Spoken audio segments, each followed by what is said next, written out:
Hi నమస్తే. రాయపాటి అరుణ Janasena party నాయకురాలు. ఈ జనసేన పార్టీ అనేది టీడీపీ పార్టీకి తోక పార్టీ. ఈ తోక పార్టీకి ఈమె ఒక నాయకురాలు. టీడీపీతో పొత్తు లేకుంటే ఈ పార్టీ ఎప్పుడు బంగాళాఖాతంలో కలిసేది. లేదా టీడీపీలోనో, బీజేపీలోనో ఈ పార్టీ విలీనం అయిపోయేది.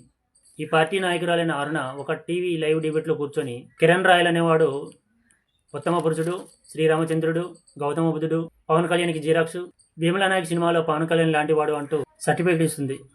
ఈ కిరణ్ రాయల్ అనేవాడు భీమలా నాయక్ సినిమాలో పవన్ కళ్యాణ్ లాంటివాడు అవునో కాదో కానీ పవన్ కళ్యాణ్కి మాత్రం జిరాక్స్ లాంటివాడు. అటువంటి బుద్ధిమంతుణ్ణి లక్ష్మి అనే మహిళ దగ్గర నుంచి దూరం చేసి జనసేన పార్టీ అధికార ప్రతినిధి హోదా నుంచి దూరం చేసి కంట్రోల్ తప్పేలా చేశారు. జనసేన అధికార ప్రతినిధి హోదా ఉంటే లిమిట్లో ఉంటాడు, కంట్రోల్లో ఉంటాడు. కొంతమంది అమ్మాయిల జీవితాలను మాత్రమే నాశనం చేస్తాడు. అధికార ప్రతినిధి హోదా నుంచి తప్పిస్తే కంట్రోల్ తప్పిన దొనపోతులా, అచ్చొచ్చిన ఆంబోతులా చిత్తూరు జిల్లాలోని అమ్మాయిలందరినీ మోసం చేస్తాడు, వాడుకుంటాడు, వదిలేస్తాడు. వాళ్ళ దగ్గర నుంచి డబ్బులు లాగేసుకొని వాళ్ళని జైలు పాలు చేస్తాడు. కాబట్టి అటువంటి వాడిని కంట్రోల్లో ఉంచడమే మంచిది అంటూ వాడిని వెనకేసుకొస్తుంది అరుణ రాయల్ అనే జనసేన కార్యకర్త.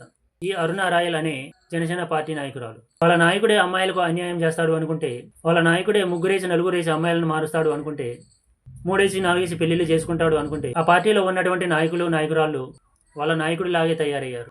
ఆడోళ్ళు మగోళ్ళు ఒక్కొక్కళ్ళు మూడేసి పెళ్లిళ్ళు నాలుగేసి పెళ్లిళ్ళు చేసుకోవడం, ముగ్గురేసి మొగలను నలుగురేసి మొగలను మార్చడం. ఇదేమిటి అంటే ఇది మా వ్యక్తిగత జీవితం. మా వ్యక్తిగత జీవితం గురించి మాట్లాడొద్దు. రాజకీయ జీవితంలో మేము శుద్ధపోసలం, సున్నుండలం. మమ్మల్ని అందరూ ఆదర్శంగా తీసుకోవాలి. ఈ సభ్య సమాజానికి మేమే ఆదర్శ పురుషులం, ఆదర్శ మహిళలం. మా రాజకీయ జీవితాన్ని మాత్రమే చూడండి, మా వ్యక్తిగత జీవితాల గురించి మాట్లాడకండి అంటూ సభ్య సమాజానికి ఏ మెసేజ్ ఇస్తున్నారు వీళ్ళు. ఈ తోక పార్టీ టీడీపీ పార్టీతో కలిసి అధికారంలోకి వచ్చి 8 నెలలు కాలేదు. కానీ వీళ్ళ జీవితాలు మాత్రం మారిపోయాయి. లగ్జరీ లైఫ్లు గడుపుతున్నారు, బెంజ్ కారుల్లో తిరుగుతున్నారు.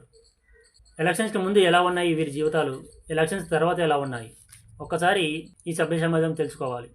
వీళ్ళు సమాజాన్ని ఉద్ధరిస్తారట, ప్రజలు ఇది నమ్మాలట. నవ్వి బోదురుగాక మార్కెట్ చిగ్గు అన్నట్టు తయారైంది జనసేన పార్టీలోని నాయకులు నాయకురాల వ్యవహారాలు.